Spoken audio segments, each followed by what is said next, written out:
गांव में अर्जुन और नवीन नाम के दो भाई रहा करते थे। अर्जुन की आर्थिक स्थिति अपने भाई नवीन के मुकाबले बहुत कमजोर थी। एक दिन गांव के मुखिया के साथ नवीन अपने भाई की दुकान पर आया। अरे कैसे हो मेरे भाई अर्जुन? बस ईश्वर की कृपा है भाई। अरे तुम मुझसे केवल 6 महीने छोटे हो अर्जुन। हम दोनों ने बर्तन की दुकान भी एक साथ ही शुरू की थी, मगर देखो ना आज मैं कहाँ हूँ और तुम कहाँ हो। अरे सब ईश्वर की माया भैया। ये सच है कि मेरी आर्थिक स्थिति बहुत कमजोर है। कभी कभी मुझे मेरी पत्नी और बच्चों को पेट भर भोजन भी नहीं मिल पाता, लेकिन यकीन मानिए भैया, इसके बावजूद भी हमारा परिवार खुश है। हमें ईश्वर से कोई शिकायत नहीं। मैं तुम्हारा बड़ा भाई हूँ अर्जुन। मुझसे तुम्हारी ये निर्धनता देखी नहीं जाती। जब अपने बच्चों को अच्छे स्कूलों में शिक्षा प्राप्त करते हुए देखता हूँ और तुम्हारे बच्चों को तुम्हारे साथ दुकान पर काम पर लगा हुआ देखता हूँ तो मेरे दिल को बहुत ठेस पहुँचती है। आखिर मैं तुम्हारे पिता समान हूँ। आपने सही कहा भैया, बड़ा भाई पिता समान ही तो होता है। आपने मेरे लिए इतना सोचा, मेरे लिए यही काफी है। अरे तुम्हें कितनी बार कह चुका हूँ, तुम अपने उस टूटे फूटे मकान को छोड़कर मेरे घर पर रहने के लिए क्यों नहीं आ जाते? ना तो तुम्हारे उस टूटे फूटे घर में पंखा है, ना कूलर है, यहाँ तक के ओढ़ने के लिए ढंग का एक कंबल तक नहीं है। नहीं भैया, मैं आपके ऊपर बोझ नहीं बनना चाहता। मैंने आपसे कहा ना, मेरा परिवार खुश है और हमें ईश्वर से कोई शिकायत नहीं है। अरे देखो अर्जुन, मैं तुम्हारा बड़ा भाई हूँ, तुम्हारे भले की बात करूंगा ना।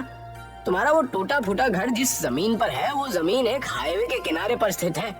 आजकल हाईवे के किनारे की जमीन के दाम अच्छे खासे मिल रहे हैं। मेरी जान पहचान भी है, तुम कहो तो मैं खरीदार से बात कर लेता हूँ। तुम्हें अपने उस मकान की अच्छी कीमत भी मिल जाएगी और तुम उसके बाद एक नया व्यवसाय भी शुरू कर सकते हो और दूसरा मकान भी खरीद सकते हो। नवीन की बात सुनकर अर्जुन गहरी सोच में पड़ गया।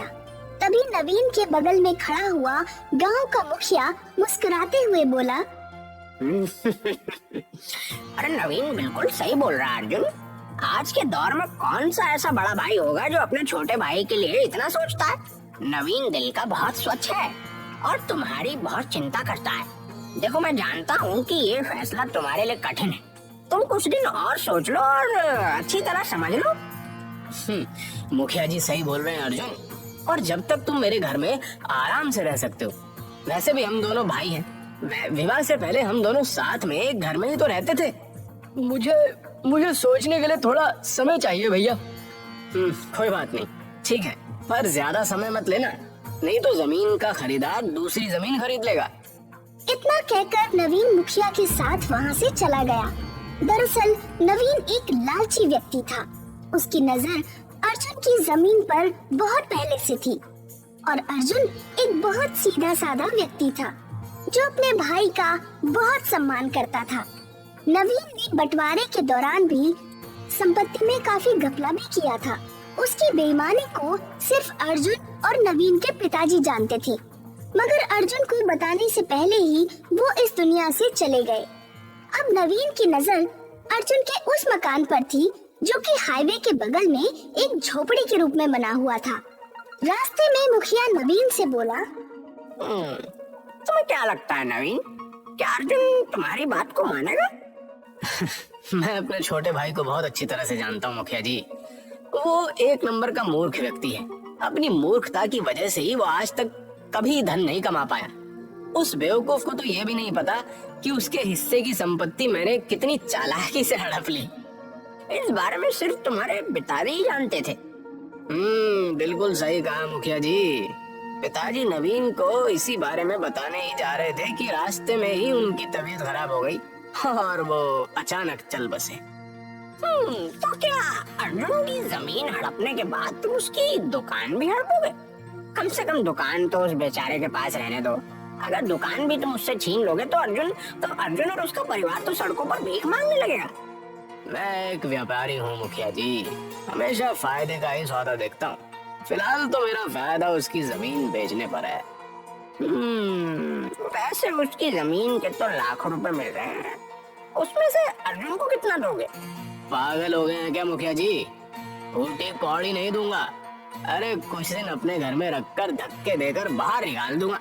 मुझे पता है कि अर्जुन कुछ भी नहीं कर सकता। इधर नवीन अपने घर पर अपनी पत्नी राधा से इस बारे में परामर्श करने लगा। अगर ये घर बेच देंगे तो हम लोग रहेंगे कहाँ? अरे तुम चिंता क्यों करती हो राधा?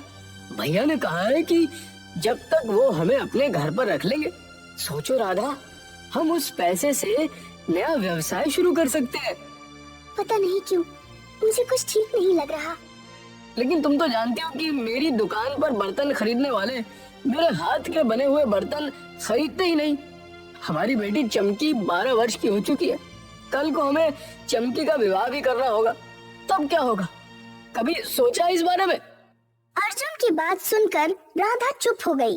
अगले दिन अर्जुन नवीन के घर पर पहुंचकर बोला, मुझे आपका फैसला मंजूर है भैया। मैं अपना घर बेचने के लिए तैयार हूँ। मुझे तुमसे यही उम्मीद थी अर्जुन। तुम एक काम करो, तुम आज ही अपने परिवार को यहाँ लेकर आ जाओ। मैं आज शाम को ही उस बिल्डर से बात कर लेता हूँ। कल तक पैसे तुम्हारे हाथ में आ जाएंगे। अर्जुन अपने परिवार को नवीन के घर पर ले आया। उसके परिवार को देखकर नवीन की पत्नी कामिनी क्रोधित होकर नवीन से बोली, आप भी ना किन किन भिखारियों को यहाँ पर उठाकर ले आए हैं? इनके कपड़े तो देखो कितने मैले हैं। लग रहा है मानो सालों से इन सबको कपड़े ही नसीब नहीं हुए। अरे धीरे बोलो कामिनी, अगर कहीं गलती से भी अर्जुन के कानों में तुम्हारी आवाज पहुंच गई तो मेरे किए कराए पर पानी भर जाएगा। लेकिन आप एक बात कान खोल के सुन लीजिए, मैं उन तीनों को ज्यादा दिन बर्दाश्त नहीं कर पाऊंगी।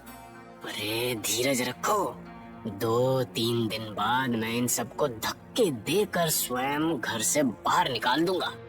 नवीन ने बड़ी चालाकी से एक सादे स्टैम्प पेपर पर अर्जुन का अंगूठा लगवा लिया। अर्जुन अपने भाई पर बहुत भरोसा करता था। शाम को अर्जुन ने वो जमीन लाखों रुपए में उस बिल्डर को बेच दी। 2 दिन बाद जब अर्जुन नवीन से बोला, भैया हमें यहाँ पर रहते हुए 2 दिन हो गए और सच तो यह है कि मैं और मेरी पत्नी यहाँ पर असहज महसूस कर रहे हैं। आप मुझे पैसे दे दीजिए, हम यहाँ से चले जाते हैं। अर्जुन की बात सुनकर नवीन क्रोधित होते हुए बोला, कौन से पैसे? कैसे पैसे?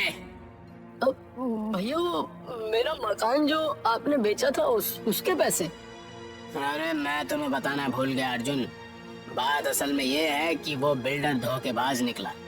उसने हाईवे के बगल की तमाम जमीनों को धोखे से अपने नाम कर लिया और उन सारी जमीनों को मुंबई के किसी बड़े सेठ को बेच दी और वो देश छोड़कर फरार हो गया।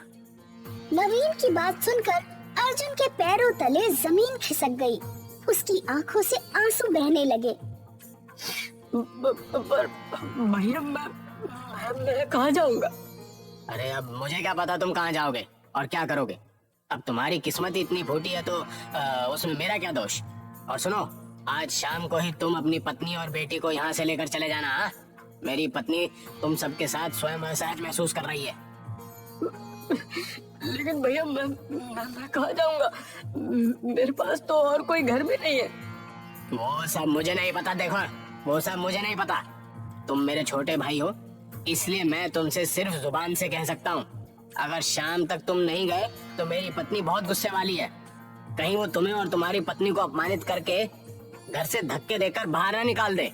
देखो, समझदार के लिए इशारा ही काफी होता है। अर्जुन रोता हुआ अपनी पत्नी और बेटी को वहाँ से ले जाकर अपनी दुकान पर बैठ गया। अर्जुन रात भर रोता रहा। तुम्हारे भाई ने हमारे साथ धोखा किया है। मैंने भैया पर कितना विश्वास किया। चिंता मत कीजिए, जरूर इसमें हमारे लिए ईश्वर की तरफ से कोई न कोई भलाई होगी। आप एक काम क्यों नहीं करते? आपकी बिक्री यहाँ नहीं होती। आपके बनाए हुए बर्तन बहुत ही अच्छे होते हैं। आप उन बर्तनों को शहर में जाकर क्यों नहीं बेचते? हिम्मत हारने से क्या होगा? अगले दिन अर्जुन अपनी पत्नी के कहे अनुसार अपने बनाए हुए बर्तन दूसरे गांव में जाकर बेचने लगा। अर्जुन ये देखकर हैरत में पड़ गया कि उसके बर्तन एक ही दिन में सब बिक गए। राधा, तुम बिल्कुल सही कह रही थी। मेरे हाथ के बने हुए बर्तन हमारे गांव में नहीं बिकते थे, मगर दूसरे गांव में तो सारे बर्तन बिक गए। अब मैं खूब मेहनत करूंगी। अर्जुन नए बर्तन बनाने में जी जान से जुट गया। एक दिन अर्जुन अपने बर्तन बेचकर अपने गांव वापस लौट रहा था। गर्मी ज्यादा थी। गर्मी की वजह से अर्जुन एक पेड़ के नीचे बैठ गया कि तभी एक बूढ़ा व्यक्ति बड़ी सी पोटली लिए हुए अर्जुन के पास आकर बोला, क्या मैं यहाँ बैठ सकता हूँ कुछ देर के लिए? क्यों क्यों नहीं बाबा, ये जंगल तो सबका है और इस पेड़ पर मेरा नाम थोड़ी लिखा हुआ है। मुझे बहुत जोरों से प्यास लगी है। बूढ़े की बात सुनकर अर्जुन ने अपनी बोतल उस बूढ़े को दे दी। बूढ़ा एक ही सांस में सारा का सारा पानी पी गया। तुम तो बहुत ही अच्छे व्यक्ति हो। वैसे काम क्या करते हो? वो बर्तन बनाकर गांव में बेचता हूँ। अर्जुन की बात सुनकर बूढ़े व्यक्ति की आंखों में चमक आ गई। उसने अपनी पोटली खोल दी। अर्जुन ने देखा उस पोटली में ढेर सारे बर्तन और एक बड़ी सी कढ़ाई रखी हुई थी। तुमने मुझे पानी पिलाया, तुम इस कढ़ाई को ले जाओ। मैं तुम्हें ये कढ़ाई भेंट स्वरूप देना चाहता हूँ, क्योंकि ये मामूली कढ़ाई नहीं है। अब क्षमा करना बाबा, मैं आपकी भेंट स्वीकार नहीं कर सकता। मैं एक मेहनती व्यक्ति हूँ और मैं अपनी मेहनत पर विश्वास करता हूँ। जीवन में कभी भी तुम्हें आवश्यकता पड़े तो यहाँ पर चले आना, और वैसे भी तुम्हें बहुत जल्दी आवश्यकता पड़ने वाली है। इतना कहकर बूढ़ा व्यक्ति वहाँ से चला गया। अरे मुझे तो लगता था मैंने अपने छोटे भाई को बर्बाद कर दिया है, लेकिन ये तो फिर तरक्की कर गया। अरे आखिर तुम्हें अपने छोटे भाई से दिक्कत क्या है? अरे क्योंकि पिताजी बचपन से ही उसे मुझसे ज्यादा प्यार करते थे। मैंने बचपन में ही तय कर दिया था कि मैं अपने छोटे भाई को बर्बाद कर दूंगा। लेकिन अब तुम कुछ नहीं कर सकते। उसके पास जमीन थी, तुमने छीन ली। अब वो तुम पर विश्वास कभी नहीं करेगा। कोई बात नहीं, मैंने एक सादे स्टैम्प पेपर पर उसके अंगूठे के निशान ले लिए थे। कल मैं उसकी दुकान पर और उसके सारे बर्तनों पर भी कब्जा कर लूंगा। फिर देखता हूँ वो क्या करता है। अगले दिन नवीन ने जाकर अर्जुन को धक्के देकर उसकी दुकान से बाहर निकाल दिया और उसके सारे बर्तन भी छीन लिए। अर्जुन रोता हुआ अपने परिवार को लेकर पूरी तरह से सड़क पर आ गया। वो अपने परिवार को लेकर रोता हुआ उसी जंगल की ओर आ गया, जिस जंगल में एक दिन पहले उसको बूढ़ा व्यक्ति मिला था। अर्जुन उसी पेड़ के पास बैठकर रोने लगा। तभी वो बूढ़ा व्यक्ति अर्जुन के पास आकर बोला, मैंने तुमसे कहा था ना कि तुम्हें बहुत जल्दी आवश्यकता पड़ने वाली है। अर्जुन रोते हुए सारी घटना उस बूढ़े को बताने लगा। मैं सब जानता हूँ। मैं तुम्हें जो बर्तन देने वाला था, अगर चाहता तो कल ही जबरदस्ती दे सकता था, पर तुम्हारा बड़ा भाई इसे भी छीन लेता। इतना कहकर उसने वही कढ़ाई अर्जुन के सामने निकालकर रख दी। इस कढ़ाई को देख रहे हो? इस कढ़ाई को तुम जमीन में गाड़ देना। इसमें से बर्तनों का एक बहुत बड़ा पेड़ उग जाएगा। लेकिन बाबा, ऐसा कैसे हो सकता है? दरअसल ये धरती रहस्य से भरी हुई है बेटा। जिस तरह से तुम ये जंगल देख रहे हो, उसी तरह से इस धरती पर बर्तनों के पेड़ के जंगल भी मौजूद हैं। मैं उसी जंगल का रहने वाला हूँ। उस दिन मैं थका हारा अपने जंगल में जा रहा था और तुमने मुझे पानी पिलाया, इसलिए तुम्हारी मदद करना मेरा कर्तव्य है। इतना कहकर वो बूढ़ा वहाँ से चला गया। अर्जुन ने उस बूढ़े के कहे अनुसार उस बर्तन को जमीन में गाड़ दिया। अगले दिन जब अर्जुन सोकर उठा तो उसने देखा कि उसके सामने एक लंबा बर्तनों का वृक्ष लगा हुआ था और उस कढ़ाई का आकार बहुत बड़ा हो गया था। अर्जुन के सामने उस कढ़ाई के अंदर एक सुंदर 3 मंजिल का मकान बना हुआ था। उस मकान में हर चीज स्थित थी और वहाँ गार्डन भी था। उस गार्डन में तरह तरह के बर्तनों के पेड़ लगे हुए थे।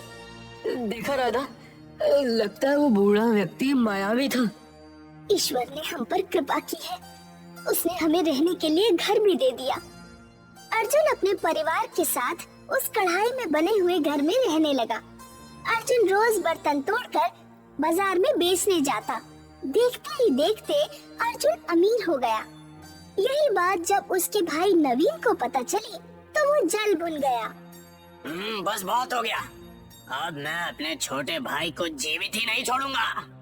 अरे तुम्हारा दिमाग तो ठीक है, तुम इतना नीचे गिर जाओगे ये मैंने नहीं सोचा था। इसमें मैं तुम्हारा साथ नहीं दे सकता। मुझे तुम्हारे साथ की जरूरत भी नहीं है मुखिया। मैं आज ही जाकर अपने भाई को मार दूंगा। नवीन क्रोधित होकर उस जंगल की ओर चला आया। जंगल में उस कढ़ाई में बने हुए मकान और बर्तनों के पेड़ को देखकर उसकी आंखें फटी की फटी रह गईं। नवीन गुस्से से उस घर में घुस गया कि तभी एक बड़ा सा बर्तन उसके सर पर गिर गया और नवीन की मौत हो गई। नवीन का मृत शरीर देखकर अर्जुन की आंखों से आंसू बहने लगे। बुरे का अंजाम हमेशा बुरा ही होता। तुम अब भी बुरे मन से ही मेरे पास आए थे और ईश्वर ने तुम्हें इसकी सजा दी थी। अर्जुन आज भी उस जादुई कढ़ाई के मकान में ही रहता है।